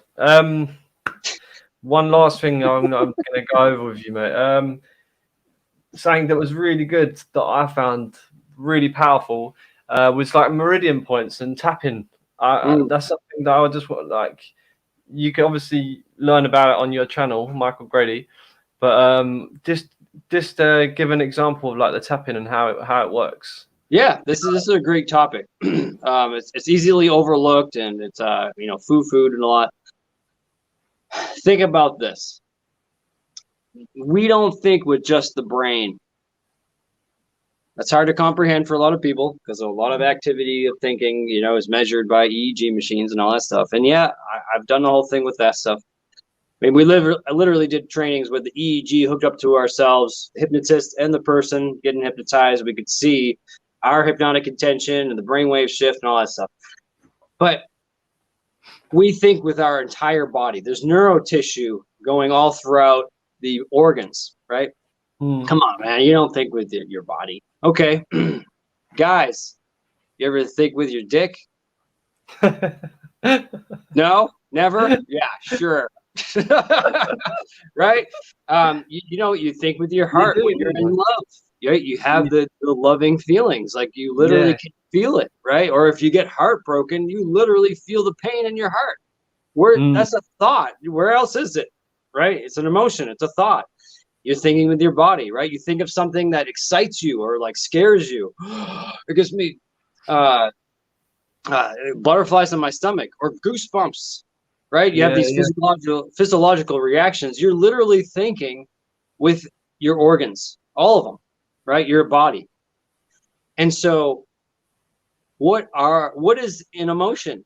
So is that like, would that be like your chakras, your energy centers, or is it like or are you sort of like you're thinking through them, or you're using them to like feel, but it's also connected to like, it's like go on, explain. I can't really. I mean, it's like driving the car, man. It's like, you know what? I got a brake and a gas and a steering wheel and the shifter. You know, I don't know if it's a fuel pump or is it the air thing. Yeah. Who knows what the freak is going on in this engine? All I know is I gotta stop and go and turn. You know, and you know what? When this thing's not working right, I'm gonna bring it to a mechanic and they're gonna fix the tubes and the gears or whatever. You know, so you know, we don't have to know all the specifics. And honestly, I don't know every single specific of this topic. Right. I know enough that I have emotional control. Okay. And I hardly ever get emotionally triggered. Right. I actually had a tap for the first time a few days ago, for the first time in like a year and a half. This is the last time I was actually emotionally triggered. Wow. That's okay. Good. and that was because, you know, I'm expanding myself and going to different levels of my career. And I pushed myself too far and I screwed someone over and I got triggered and I made a wrong decision and I broke trust with somebody. And it was really hard, you know. But guess what? I fucking fixed that shit so fast. Where a lot of people would like never change it and just wallow in it and like go off the deep end. Right? So this is the power of it. Because ever since I had a really bad breakup and I used this tapping technique, I've never had like these horrible bad feelings after being broken up, right? There's deep set heartbreak and like you never get over it and your life just feels like it's falling apart. You know, I think we've all had those experiences, right? Yeah. Imagine if you would never feel that bad again. Oh, that'd be. I was actually the one thing you was talking about. That's actually a good point. The one thing you was talking about. You in your video, you can check this out on Michael Grady on his YouTube channel. I can't remember how long ago it was. It might have been a few years back. It was a few years back. Yeah. But you was talking about. Oh no, it was actually one of your latest videos. You talked about tapping under here, which was like was it your gut? Yeah. No. For your stomach, right? This is stomach. Stomach and side of your eye is heart. Right, side of the side of your hand is the large intestine, which corrects your energy polarity. Right, so if you ever feel dyslexic, you're saying your name, your words backwards, you're writing it backwards. You can tap here, correct your energy polarity. Quick stuff like that. You know, it's like having your tool belt of fixing your body quick, your energy quick. So we're going to say this is yeah. Go on. Okay. Well, I wanted to. You know, making the point of we think with the body, right? What is an emotion, right? Trying to stress the E from the motion because it's motion, energy in motion. Literally, thoughts in the brain, they literally light it up like a lightning storm, right? It's like this electrical current that's going on, and the illumination, right? Being illuminated by like awareness is literally more light going on in the brain. And so, so just like we talked about the Mopai John Chang stuff, right? If you practice that and you build up more energy in your body, you actually start to have what I have is an electric sensation in the tongue, right? That, like literally my tongue touching parts of my mouth, it starts to get numb because there's so much energy. And then the tongue with the teeth can literally be used as a switchboard. I'll tell you what happens to me. What I was going to say about the tapping first, but about the energy, keep that the energy thing. With the tapping, I was tapping my head. I started doing it because I watched your video, and I was tapping my head there, and I was like, literally, my heart. I kid you not, it just like started pumping more and more gentle, really, really soft. Right? And when I was feeling stressed, I'd just start tapping, and it would just like chill out. And I even done it on my wife. I tapped her head for a little while. I'd said, look, tap this point here, and you will feel relaxed. And it worked 100%. And I've used it so many times now since I watched it. And it's not me creating that. It actually does trigger something, and it makes the electrical system. It must change the electrical system or do discharge, as you're saying, discharging. But one thing I was saying about moving the energy and stuff, you were saying about the John Chang and that. When I focus my energy, because I can push it down to my feet, bring it to my stomach, push it to my head, because obviously from practicing doing the third eye to try and get into a state of out of body, you've got to focus on the third eye. So I've had this ability for a while. When I was younger, I used to be able to like move energy around and stuff with my body, like in my body. But when I focus, like I breathe as well when I do it. But one thing I notice is sometimes I get like twitchy muscles inside my, like in my neck or in like my chest. I'll feel my muscles like just twitching out. You know, like you see when John Chang's doing that thing in the hands, and you see the muscle twitching about. I've had that from trying to move the energy. Yeah, that's one thing I noticed when I was trying to do that. But you saying about you get the teeth, the electric in your teeth. Yeah, like, so like that energy that you're moving around and experiencing, right? I mean, that's it's there's emotion, there's this body energy, right? That flows around, and like how you've been doing, you actually are moving it around more, right? Than just letting it be and not doing anything with it, like a lot of us are doing. But like, so emotional energy, taking control of your emotions, having those experiences where you tap and like, I mean, I got a message recently from someone who started doing it. She's like, I looked younger after I did this, right? I'm like, yeah, because you probably released all this stress you've been carrying for years. Finally, you release it. because tapping on a point is literally like taking a plunger to a toilet that's clogged, because these are just, the energy meridian system is like tubes of energy. And you're right? Like right? So it's energy perturbations. It's literally a blockage in the energy meridian system. So when you think about a certain thing, like someone you're attached to, or money or whatever, and you get this feeling of right? It's literally just a blockage that you've learned and developed over time, of stuck energy. And so just like, we can practice these energy techniques and like feel more energy through our body, right?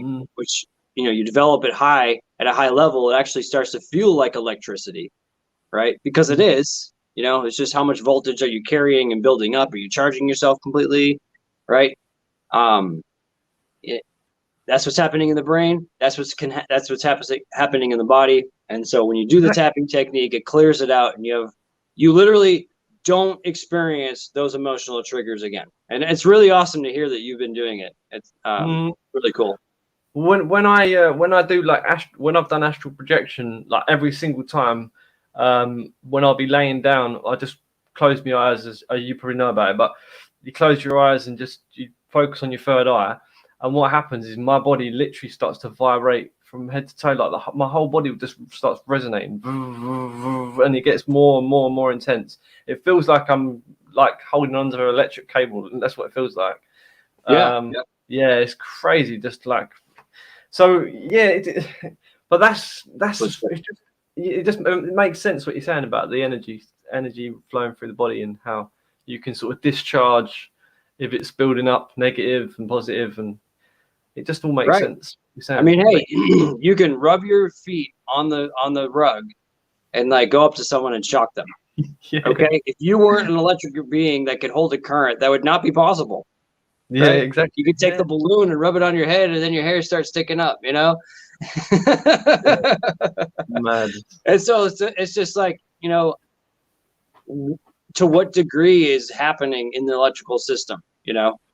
And so I do my best to break it down so it's easy to understand, and it seems like a very straightforward thing, because if it is real, then it should be very easy to understand, right? So I do my best to help people do that, you know. All this you can, as I said before, you can go Michael Grady's on his YouTube channel.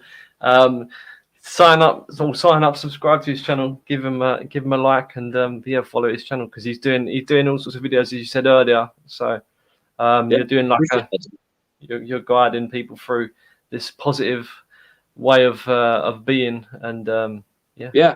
Which you know what, the way of positive way of being, it's like, dude, when we're kids, you don't have to think about being positive, right? You just I'm excited and I'm having fun and I'm playing, right? And I really believe that's just like our natural state of being, but we're indoctrinated to sit in the chair, get in line, listen to do what you're told, right? And it totally like kills our spirit, right? It does, yeah, definitely. And so when you do like these tapping techniques and stuff, and you start to get yourself back, there's not really an effort to positive thinking, because you're just being yourself, right? It's really getting out of the illusion of darkness, where false evidence appearing real, right? The fear, the darkness, it's false. Once you turn the light on, it's gone. And you know where the light is? It's our awareness, right? Literally, the thought orbs, the thought energy is light itself, right? And it's just tapping it out, getting the light, the energy flow to happen through your body, and just being yourself. Because you don't have to. Initially, you got to work to be positive, right? You have to like get it back ingrained, right? We all have neural pathways of negative thinking that's just residual and just happens automatically, and it's so easy. We're a genius at looking at the negative, right? And so we just have to shift that, you know, little by little, and it takes practice, just like anything else. And I use the example of like playing an instrument, right? You got a keyboard back there, right?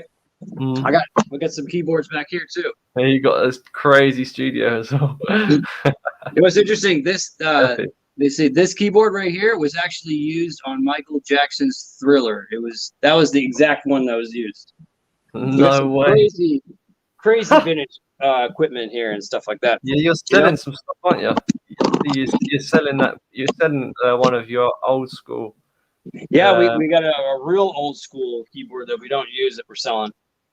But hey, this is one of my manifestations. I have this like crazy studio that I can use whenever I want, because I live on the property of the most prolific music composer of all time, and the guy's a literal genius, and I'm learning from him because I want to be better at music and I want to get in the music industry, and I am, right? No way. I mean, I'm literally living a perfect dream that I constructed and I wanted, that's giving me what I want, you know. And that's the power when you can use your emotions and your vision, you know, and just being your loving, beautiful self, right? It's not hard to manifest your dreams when you don't have blockages, right? Yeah. This stuff is actually super simple. The hardest part is like getting through all the complicated crap that we've been taught that's false. It's repetitive, negative. It's just the the repeating of negative, it just like it harnesses like an anchor inside you that makes you constantly play out that negative way of life. So like whether it be like a TV program that's like designed to make people always bitch about each other, or you know what I mean, like see the negative things in people, and like, dude, yeah, that's good. such a huge thing. What you're just saying right there, I think a lot of people overlook, and they don't even realize that, because how do we really learn? It's really monkey see, monkey do. It's through observation. You know, you could think that it's like, okay, my mom told me to do this.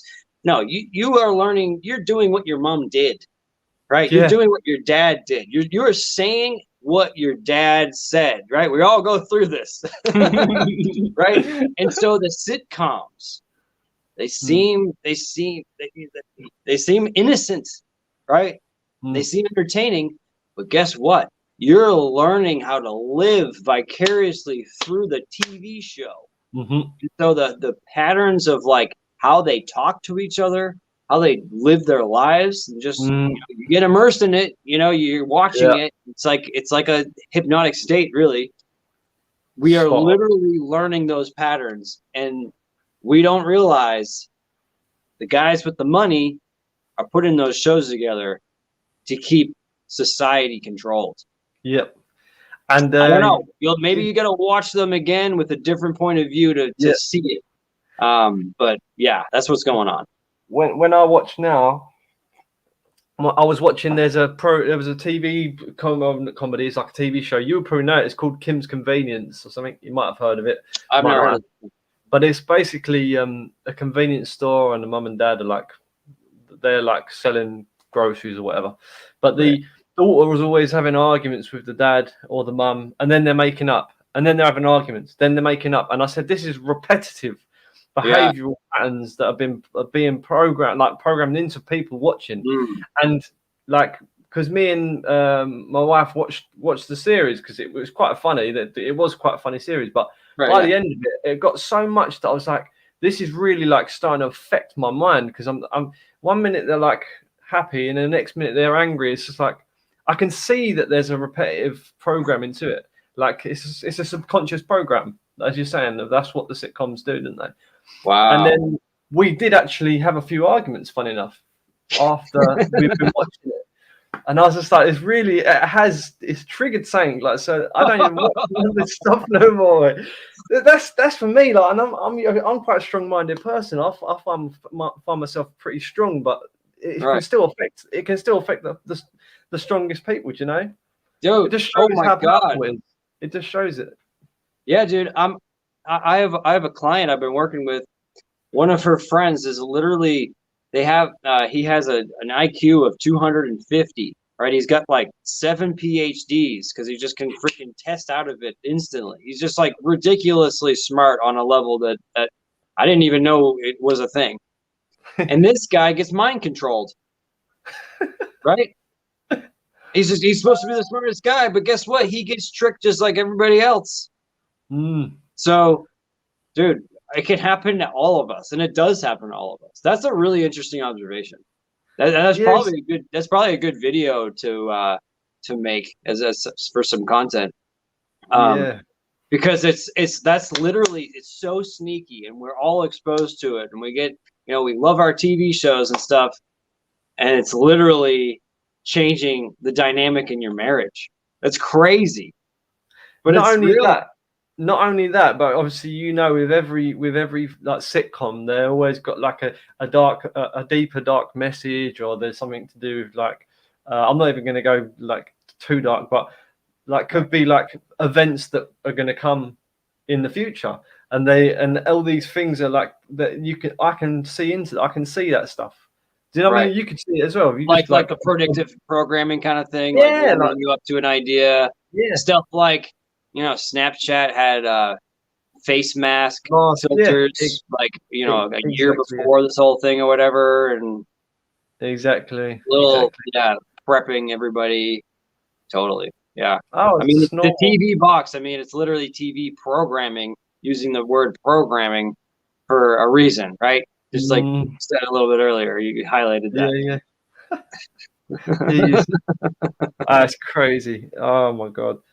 It does. What else was I going to say? You was talking about the the TV show we was talking about, causing us to argue, me and the wife. And Yeah. then what else is there? I don't even watch. I don't watch none of these. If it's too long, we can cut the stream soon. Yeah, I was just checking to see if we got a couple people watching. If anybody has questions, I'll be happy to answer. We can talk about any points that came up. You know. So Michael's just he's a professional stage hypnotist. Go on, explain just a little bit more, a bit about yourself again, just for the people that joined. Yeah. So you've been doing it for how many years? You know, the first thing I mastered self-hypnosis, which then enabled me to go on and learn more, to do stage hypnosis shows and do clinical hypnotherapy, the whole NLP, conversational hypnosis, all that stuff. I mean, I was at one point I was offered millions of dollars to work for the negative side because they found out I could do this stuff, and I was starting to train one of these guys. I didn't even know that he was into that, and he had the whole Illuminati tattoo and stuff like that, and a high-level teacher that's very, very popular. I'm not going to say his name. Like, they literally tried to drag me in to work doing political, this kind of work for the politics. And it's very easy for me to see because I see the hypnotic language and the hypnotic concepts being used in their speeches and their advertising all the time, right? And so, yeah, it's a unique point of view to help point it out for people, and as a person who has a good heart, I could not accept that money doing that kind of stuff. It wasn't even a question. The only thing for me was I was just trying to get as much information as I could. Get as close to the gates as possible, without getting sucked in. So yeah. And I've had training from someone who defected from a secret society, which is where I got a lot of this mindset training stuff with the manifestation things. And I've been very fortunate to learn as much as I can, and I've become a magnet to the great information, right? Yeah. Finding the Qigong masters that do the crazy stuff and stuff like that. So I've been on the Alex J show as well. Yeah, exactly. Got on the Alex J show. The info. Alex Jones. Yeah. Say his name. Yeah, I make one video and I get on the show, right? Just with that emotional intensity and no blockage and having something important to say, right? Hopefully I'll go back on. The next video I release is actually going to follow up with a subject we weren't able to get into on the interview. So, and that was with the what was his name? Dr. What's his name? Dr. Andrew Kaufman, who is a whistleblowing psychiatrist, right? Because that industry, oh man, I mean, they literally are always coming up with behaviors to diagnose people so they can issue out more drugs, right? Yeah, exactly. And the whole tapping, like the whole tapping technique, that technology was developed by a psychologist who was never getting any results. And so he studied other modalities, and finally found. But a lot of psychologists, it's actually a great business model because your patients never get cured because they're just laying on the couch talking about their problems, reestablishing the neural pathways and making it worse. It's so true. They call that therapy because you have like this, you finally get to talk about your problems to somebody, and you have like this. You finally have like an emotional release, but you never cure it. So there's actually some people that want to fix people, and that's where the tapping technique actually came from. Crazy. just oh my god, just thinking about it, people just going over the same old thing that's happened to them. It's almost like just repeating it. If you're going to keep speaking about something, it's going to keep it in your mind. Like, you want to just forget about it. So there's obviously methods to just let go of it. Yeah, tap in. I mean, hey, talking to your friend about something to have like that release, I think that can be healthy Yeah, as long as you correct it. But is that the only story you talk about for years, man, talk about a downward spiral. What about this? What about they do this new type of it's like you follow like a dot and it goes across the screen or something, and they speak to you at the same time as you're following it. I can't remember what it's called, but it stops you from having the reoccurring thoughts, and it helps people with like PTSD, Really? post-traumatic stress and that. But it's I've like actually never heard of it. Do you know what it's called? it's like a neurological. It's like you follow a dot on the screen. I've never done it myself, but I've heard about it. Apparently, you follow a dot, and then they speak something to you, and it's almost like a hypnosis kind of thing as well, but it's not like directly. Yeah. Hypnotic. I can't think what it's called. Yeah, I'm not I'll have sure. to think. I'll have to think about it. Yeah, some type of exercises are good like that for people, like using a progressive relaxation, relaxing this part of Cognitive. your body. That's it. It's It's a called lot. cognitive behavioral I'm sorry. Go therapy. ahead. It's called cognitive behavioral therapy. Cognitive Cognitive behavioral therapy. behavior Okay. therapy. Yeah. Yeah, I mean that reminds me of a lot of people will say, what, I went to a hypnotist, I went up to a show and I couldn't be hypnotized. And sometimes the common hypnotic inductions are like they're really boring, right? And they don't have enough activity in the mind for some people who are analytical. So exercises like that where you have to like stay active and yet your concentration has to like stay on something while someone's talking to you at the same time. It's kind of like when my first hypnosis teacher, he induced automatic writing into me, where I was literally reading a script off of paper, like doing a public speech. This was the induction. And at the same time, he's suggesting to me, to my subconscious mind, and my subconscious mind is literally responding on the paper as I'm giving a speech at the same time. Right? And so that kind of stuff can be really helpful, but I'd have to look more into it to understand what is actually happening there. But it sounds like something like that. Right? Yeah, that's wild. That is wild. I was going to say something else. I've forgotten. My brain's not with it today. I seem to be like, I don't know, quite forgetful. Like it's like I'm not switched on. Just hypnotize me quickly, mate. Make me make me remember what I was going to say.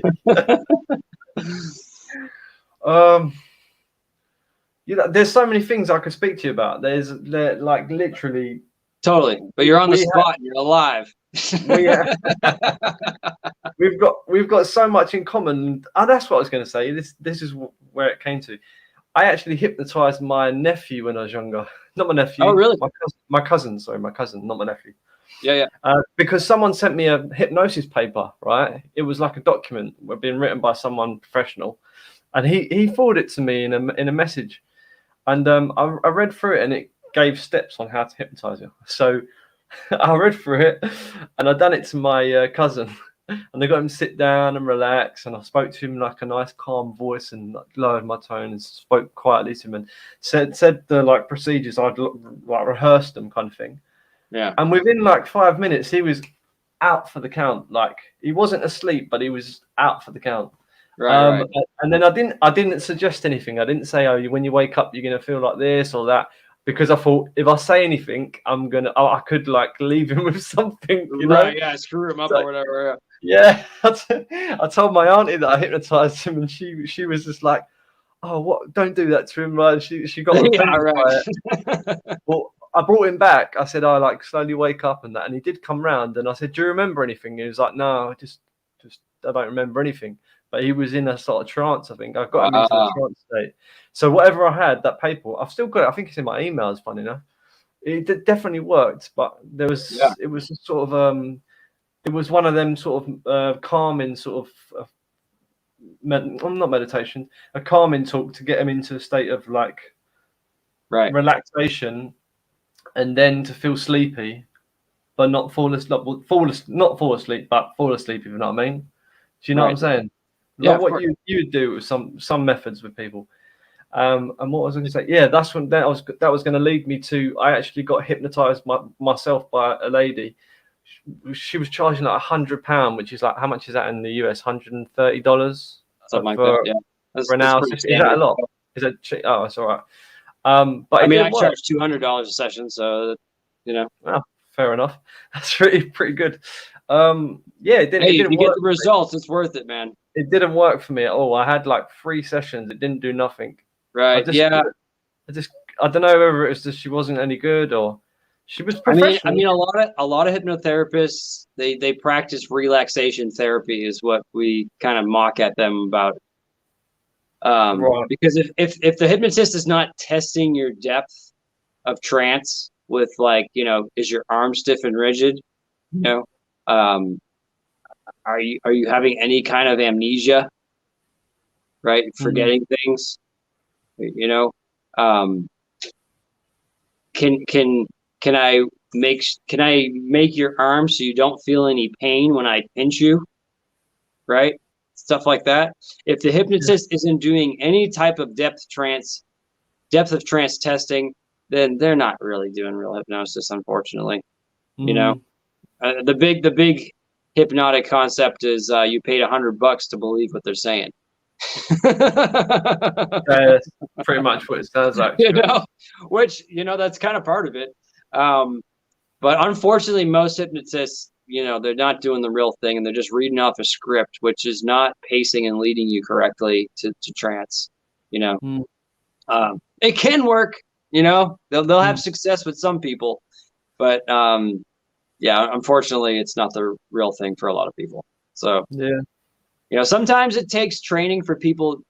Sometimes people won't go into hypnosis, easily and fast. So they'll need to be trained a little bit. They'll need to be acclimated to learn the whole process and how to follow directions and all that stuff. But yeah, that's just the reality of it. Most people aren't doing it. So can you hypnotize yourself or anyone into like not feeling any pain? How? I don't understand how that. But how is that a possibility? I don't understand. Surely the body's gonna. I don't get it. I just don't get it. I know it obviously works because I've seen it. But it definitely works. How have you done it to yourself or? I don't know if I've done it to myself. It's just like I don't think I've had the reason to do it to myself. I don't know. It is a deep trance phenomenon. That's one of the deepest states to get into, to not feel pain. It's kind of this. Listen, this is all natural stuff. Imagine or remember when you had some type of adrenaline, okay, and you scraped your leg, or you bruised your leg, and then you finally look down your leg and you're like, geez, I don't even remember getting the bruise. Right? I don't remember getting that scrape.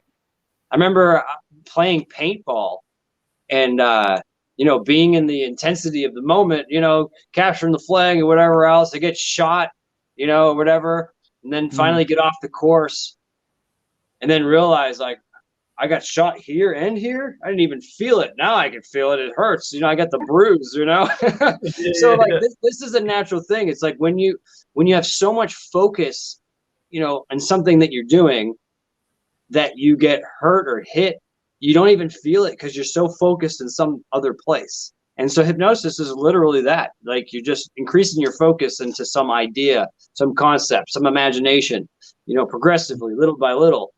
And so now you're in this completely different state of mind, focused. And so other things can happen and you don't even feel it. Maybe that makes sense. Yeah. Your sort of depiction of the brain is like you've got the conscious mind, then you've got the subconscious mind, but what's in between? That's my brain's not working. Yeah. You've got the critical factor. The critical factor, that's it. Critical factor. Right. The reasoning factor, right? Yeah, because hypnosis is all about bypassing that, right? Which is why I like the activity of looking, back and forth on the screen. You're giving yourself active. You're critically thinking to follow along, At the same time, someone's speaking to you and it's all sinking into your mind, right? Yeah. Yeah, it's all about bypassing the critical factor, which can happen by inducing a flight or fight response, you know, which is kind of like the rapid instant inductions, the snap inductions, right? You use like a confusion technique, right? You can like go up to someone and like, hey, nice to meet you. You go to shake their hand, you pattern interrupt their hand, have it focused right up to their head, and now allow it to come closer to your face, and then sleep. And you're literally confusing them, you're shocking them, you're doing all this stuff, and it's bypassing their critical factor. When they hear the word sleep, they just respond because they know they're going to be hypnotized, and they literally drop in very fast, right? And so there's all these techniques to do it. You can relax it into place, you can snap it into place, right? You do active imagination exercises, But right? you think, do you think like when you're actually doing that to someone, they're not making it up? Obviously, someone could fake it, right? We know that, but the actual process of hypnotizing them, you've got to lead them. You've got to lead them before you go to that step, don't you? You have to lead them along a set. You've got to be the lead for sure. You know, it's like it's like deeply ingrained in us to listen to the alpha of the group or a leader. You know, someone you trust, someone you respect. Right. So part of being the hypnotist is being the alpha, being the leader, being the authority of the mind, something that, you know, someone actually respects what I'm saying. They know that, you know, what I'm saying is right. And so that's crucial. And I can lead someone in hypnosis because I've done it to myself. It's literally the same thing as I know how to get to my house driving into town, right? Like you do. Like, you know where your house is, you know, from your place of work or the store or the mall or whatever. Like, you don't even have to think about it. Yeah. Now, if a friend from out of town is going to call you and they're about to get into your town and like, hey, Lewis, I'm in town. Can you direct me to your house? You're like, okay, where are you? I'm at such and such road. Okay, no problem. You just go down here and go down this and take a left here and blah, blah, blah, right? You're going to be able to direct them really easily, right? Yeah. In the moment as they're driving here and there. Okay, now when you get here, you know, in a kilometer, you're going to take a left. So for me, it's literally the same thing because I'm literally just directing them into that state of consciousness by knowing where they're at and leading them to the next step. I am leading them because I know the way. Could you do like a Darren Brown thing on street if you was to like walk along the street and just like randomly grab something, try and shake someone's hand and just like flip them on and instantly make them sleep? Or do you have to? Yeah, I know, like these techniques. You know, your camera's going a bit fast. So it's better now. These techniques they're just powerful techniques. You could just. I think in the wrong hands, obviously they're already in the wrong hands, but in the wrong hands, you could literally go and do what you want. Or, exactly. And in the wrong hands, the LA school system hires people who know this stuff to make a cartoon to get them to take their vaccines and do all the testing and just follow along with the procedures that are literally making the companies trillions of dollars. Right? For sure. Here in the UK, it's different. I've got a friend. His name's Andrew Williams on the chat. He posted in the other day. He said that the schools are asking the parents if they want to or not here, and they're not. That's good. Nice. At least you get some consent going on. I don't know how long that's going to last, though. You know, it's just. Anyway, I'm not going to go back into that subject. It's stupid, isn't it? Right. Yeah. Pointless energy wasted there. Well, we can talk about it another time. So you were saying about the hypnosis and where was I? Just tired, mate. It's getting late. That's what it is. Yeah, it's getting late for you. Yeah. So you've got the ability to snap people into a hypnotic state and control them in any way you want. And there's just so many different things you can do to people where they can have they can hear things. You can make like songs play from their shoe in their literally hallucinations. Yeah. That's just madness. How? Yeah, I mean, it's like the illusion. the illusion of lack, the illusion of negativity. You know, where does it exist? Because if we're just to be aware, you know, gratitude is like being aware. I talked about this on the last training I released yesterday, where gratitude is just really like bringing you to the present moment. You know, instead of like being bogged down in this imagination of, oh my God, I have lack of something. You know, it's a hallucination, right? It's a deep state phenomenon, because everybody is in some kind of hypnosis. Just like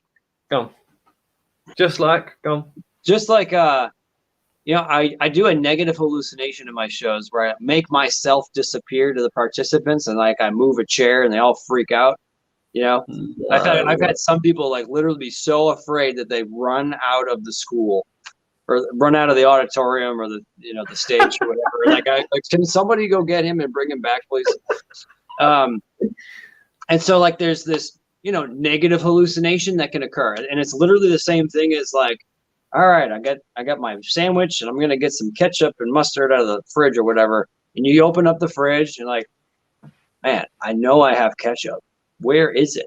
You shut the fridge. No, it's not on the counter. I didn't take it out. Man, where is it? Okay, whatever. I'm just gonna eat my sandwich without it. Start eating your sandwich. I'm gonna get some juice to go with my lunch. And you look, and the ketchup is sitting in the middle of the fridge, right? I think we've all had those kind of experiences. Yeah. Right? You're looking at your phone or your keys, and you're like, oh my God, the phone has been in my hand. It happened to me the other day with the ketchup. Funny enough, you saying the ketchup. That's hilarious. Yeah, exactly. So this deep trance phenomenon that would literally take me to, you know, a full hypnosis session to get them in deep somnambulism to simulate that feeling. We do this normally, you know, and that's like one of the big things to realize is like we can have this negative hallucination, you know, with the ketchup or negative thinking all the time, right? Oh, yeah. And so I think it kind of gives a clue how to control our minds just by knowing that that kind of thing can happen, and that we are in a deep state of hypnosis, right? Right. So let's just like moving like how. Let me try and work out what I'm going to say. Sure. What do you think is the point? Like, what is the whole point of this, our existence, and why is it so important that people have us under this hypnosis in the first place?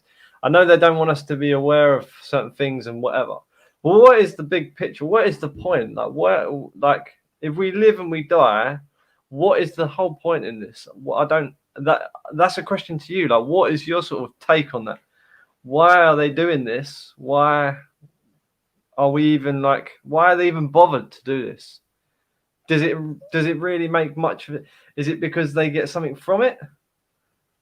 I think they get more power, they get more control. They can build their freaking space rocket stations or whatever they wanted. That they have these very lofty goals where they can put all of humanity into a slavery system and benefit off of all of them, all of us. Right? I didn't mean to take that in a negative, saying, "Oh, we're all going to die," but we will die in our lifetime. That's what I mean, as in like we all have a life and we all die, and then we obviously come back and live again or whatever. That's what I believe, anyway. Right. Yeah. Just for watching some people that have had like past life experiences, and they've sort of, yeah. I believe that stuff. I've done a lot of those sessions, and it's pretty profound. Oh, but, yeah, you can take people back, can't you? You can take people back, surely. Yeah, the whole past life thing. I mean, that came about doing regression therapy. Go back to the time when you first experienced this trauma or whatever. And the person goes back to when they're 2. Okay. Do the work, the killer that. Okay, go back to a further time. You can actually go back into the womb and remember things. Okay. Really? Yeah. Wow, that's great.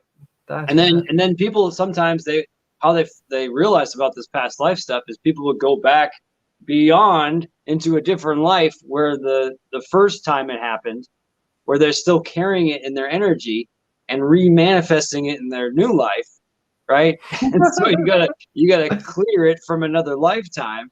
You know, you do your therapy stuff with that regression, and you know, and then you can finally clear it out, and you stop, you know, creating those things or stop having that issue. But yeah, I think, you know, whether it's real or imagined, you know, I think it can be imagined for sure.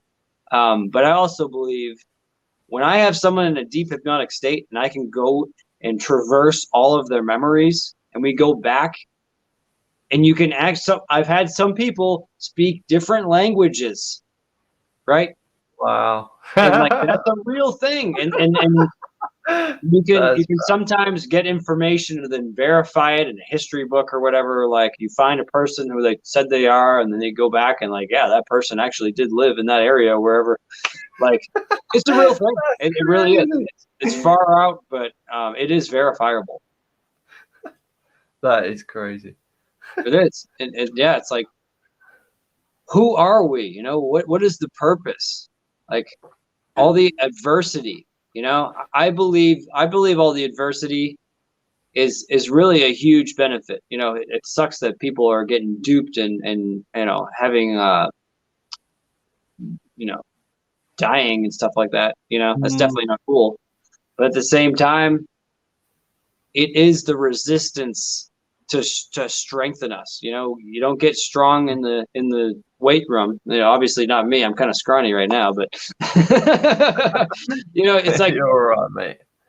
It's like you don't get you need the weight resistance to train, right? Whether mentally or physically or whatever.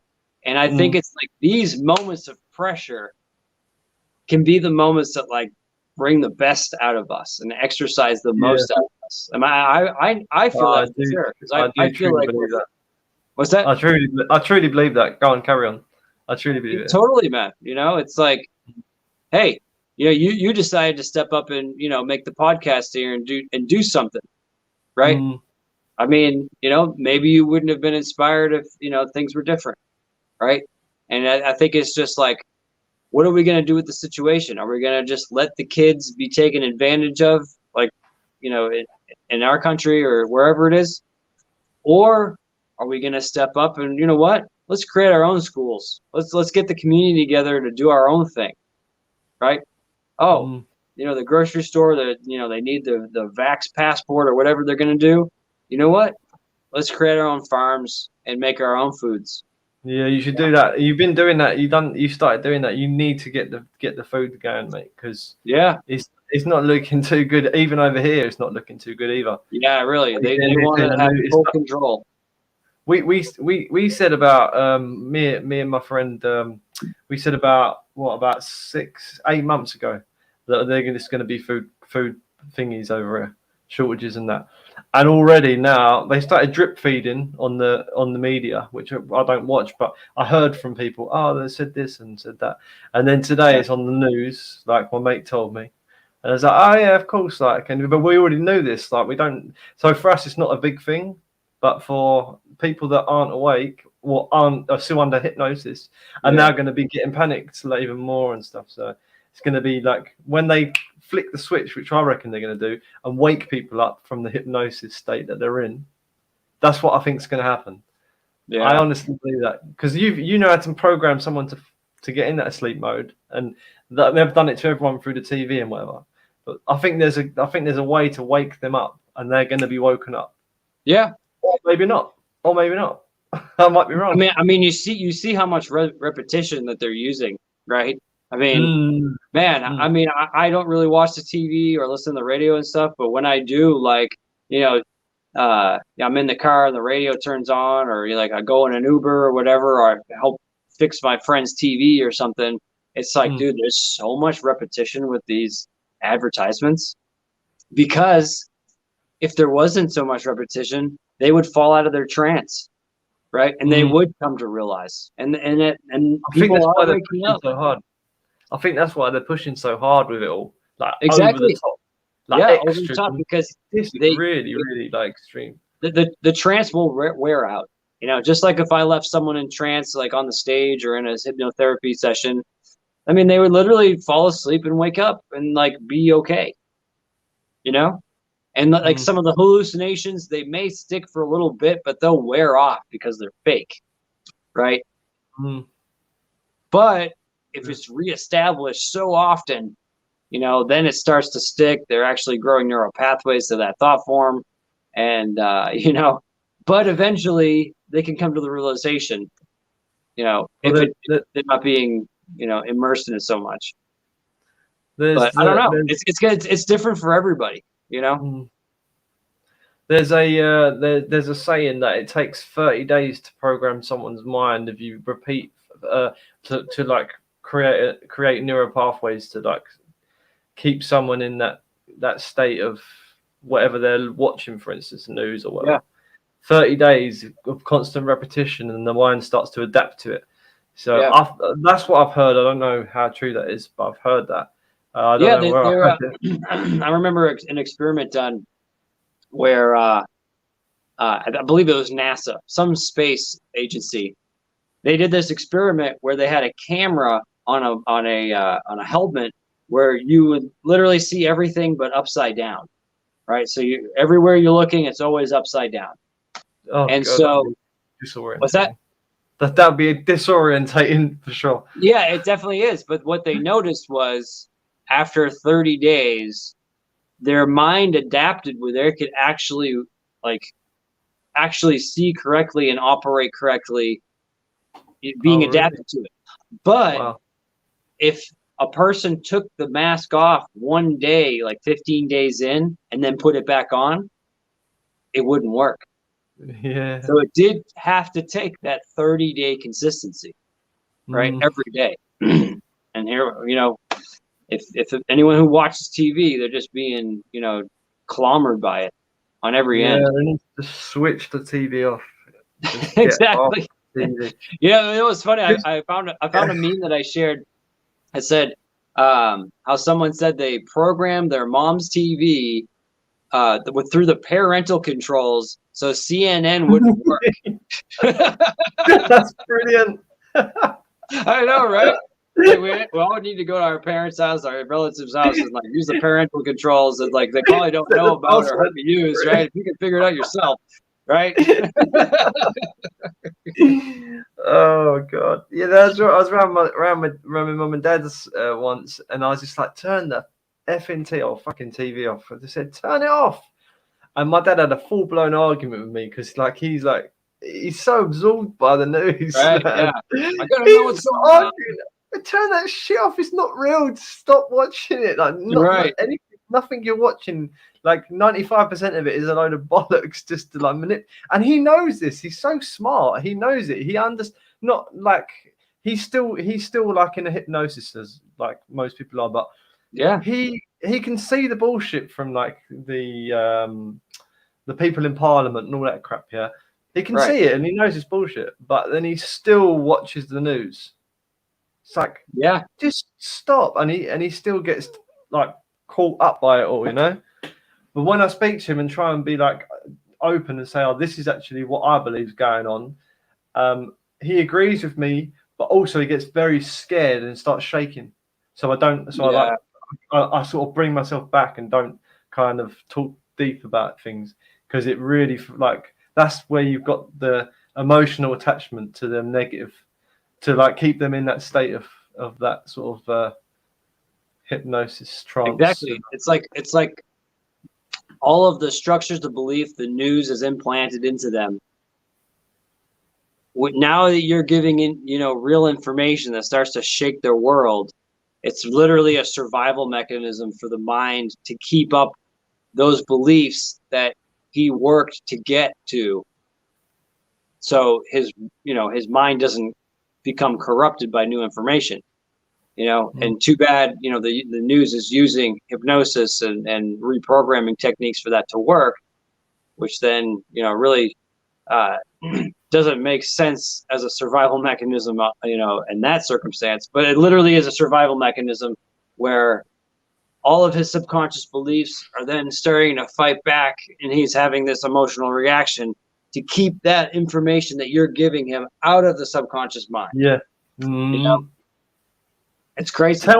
Tell me about before we finish this, because we're gonna have to finish it in 5 minutes or something. Yeah. I've got one thing to tell you, and I wanna it's about the rule of 10, which I'll tell you in a second, but remind me. And the other thing I wanted to ask you about, because you obviously are a hypnotist, what is the deal with I know like there's subliminal messages and stuff like that, and TV, when I've seen TV adverts, I just don't watch them, because some of them are like flashing this, that, and the other up, and do you know what I mean? And it's like clearly there to like manipulate the subconscious. Oh yeah. What's with the flash? You know, you can just flash a white flash at a screen, and it puts someone into a trance state. How does that work? Because obviously you understand about this kind of thing. Do you know about? Have you learned this side of the hypnosis? I'm not sure. Yeah, it's you know what's interesting is I actually noticed that Facebook uses this flash. Yeah. You notice that? Yeah, right? yeah, Boom, let's get you into state. I mean, it's kind of like the snap, right? It's the information overload, right? To kind of overload your senses, right? In fact, if it goes from this normal color to then flash white, right? It's a shock to your system. It changes your state.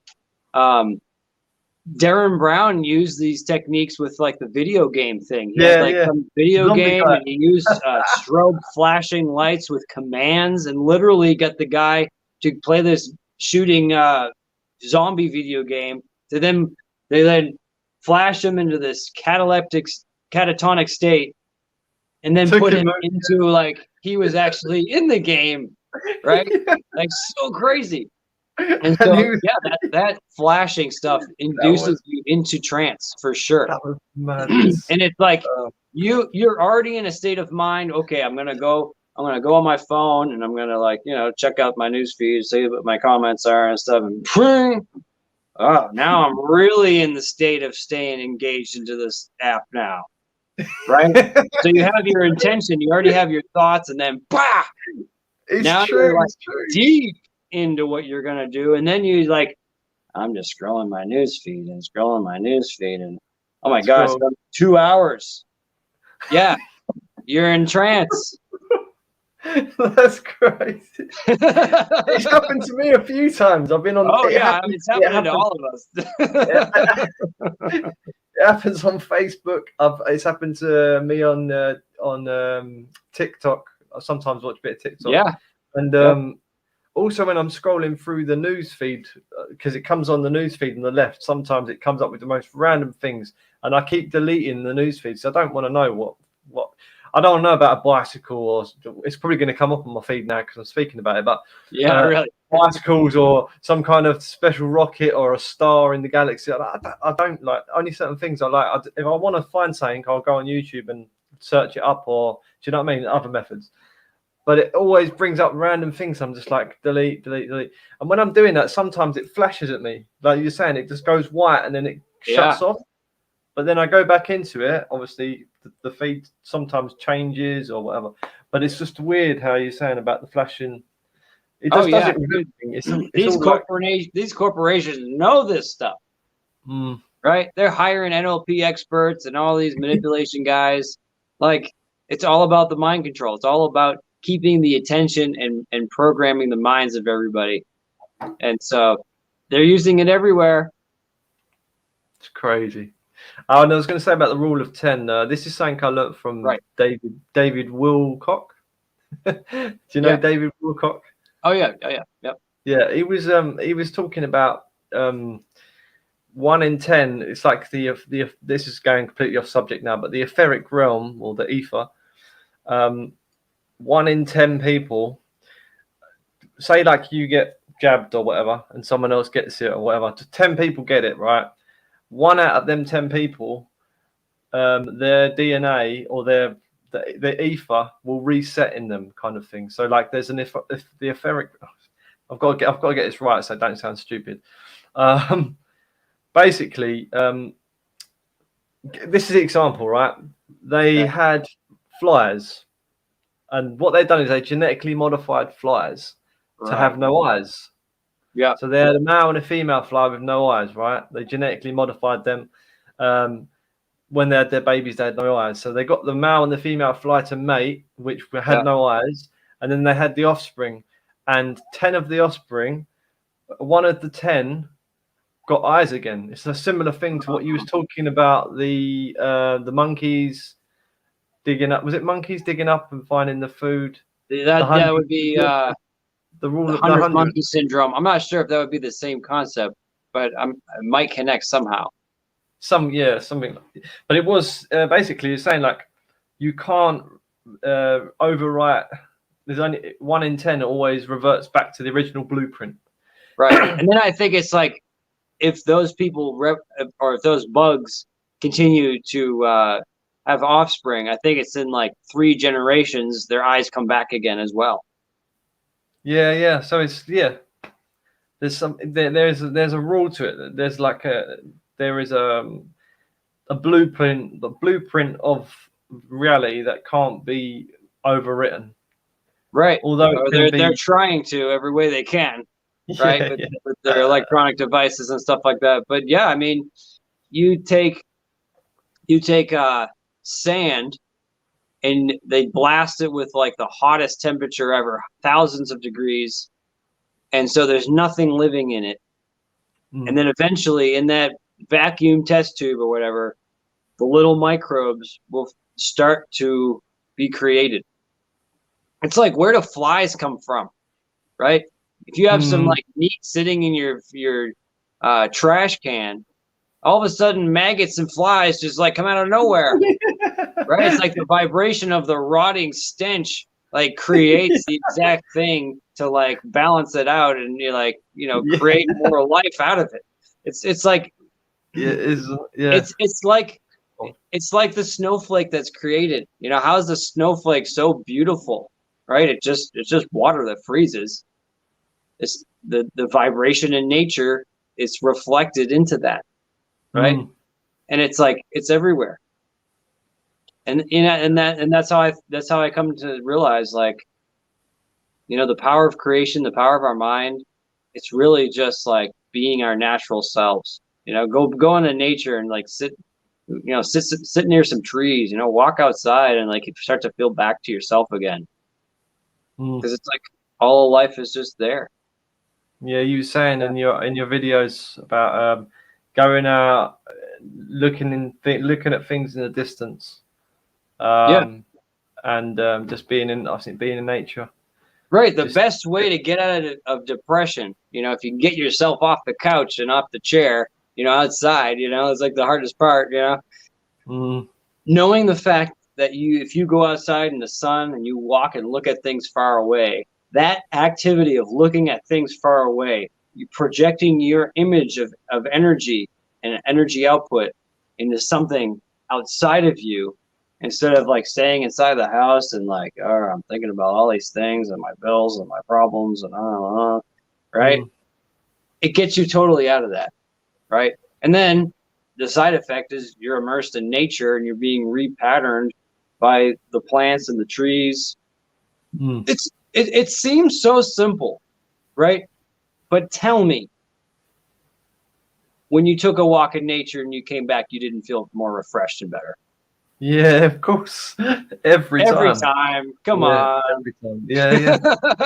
I mean, maybe you didn't go into complete and total bliss like some yogi, but you feel a little better, don't we?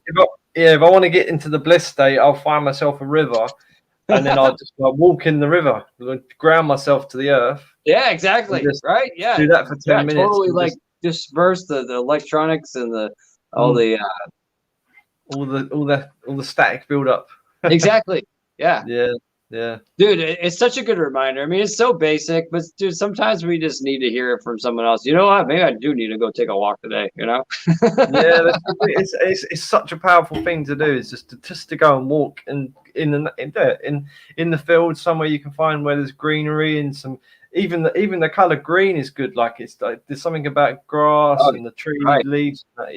Even just staring at the trees and staring at the sky, if you've got a nice blue sky or whatever, just blisses you out like that. You can actually meditate better in like when you're grounded if you're out in the open. I find myself, yeah, it's just ground yourself. That's like one of the biggest things, as well as obviously focusing on things far away. And yeah, as you were saying, definitely. If you're thinking as well, this is another little thing you probably know about.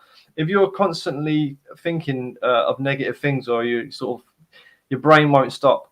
If you keep moving your eyes, you was talking about that thing. If you move your eyes, you can't think because it stops you from being able to concentrate on anything.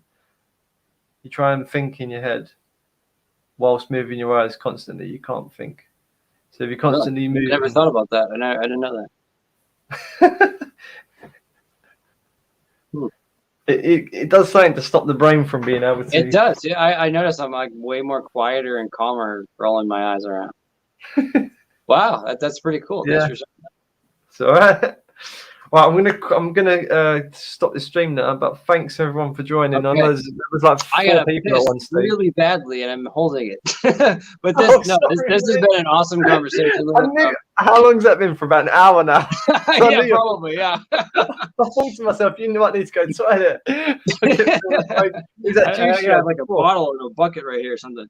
No, dude, it's been super cool to connect with you, man. I've been looking forward to this conversation, especially what we've been chatting about, and that we connected with Mopai, a long time ago, and you've had your own crazy experiences to relate with and stuff. So this has been super cool, man. Maybe one day we can meet up and have a chat and a coffee or whatever. Definitely, mate. Definitely. Been lovely seeing you, Michael. Thanks everyone for joining, and make sure you subscribe to Michael's channel because he's amazing. Honestly, you just be blown away with all his content. He's got some really fascinating stuff on there, and cool. Yeah. Love this guy. Good guy. Cool. All right, Mike, take it easy, mate. All right. Take care, man. Later, everyone. Thanks a lot.